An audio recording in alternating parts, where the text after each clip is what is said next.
Magandang araw sa inyo mga kaibigan. Itong ating almusalita sa araw na ito, August 26. Ang ebanghelyo natin ay Matthew 25, 1 to 13. Kinuwento ni Jesus ang talinghaga ng 10 dalaga na naghihintay ang pagdating ng Panginoon. 5 ay matalino, 5 ay hangal.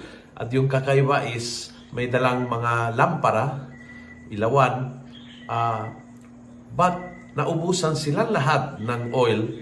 Pero pagdating ng Panginoon na kailangan salubungin, 5 sa kanila may extra na dala, and therefore, pagdating ng Panginoon ay lumabas na nakasindi ang kanilang ilawan.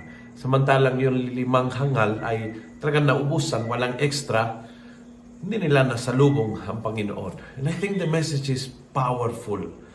Mauubusan ka minsan kung wala kang extra. Kung gaano kahalaga ang extra oil sa lampara, ganyan kahalaga ang extra na pagkahanda ng isang Kristiyano sa kanyang buhay. Darating ang punto na maubusan ako ng pasyensya sa iyo.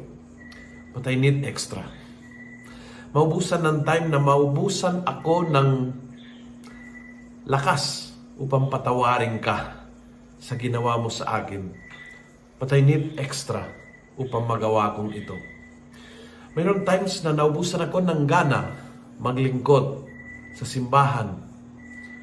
But I need extra para patuloy na gawin ito. Makakaroon ng time na naubusan ako ng gana magsimba. Yung tipong di ako ganado sa pagsisimba. But I need extra effort para hindi mawawala yung pagsisimba.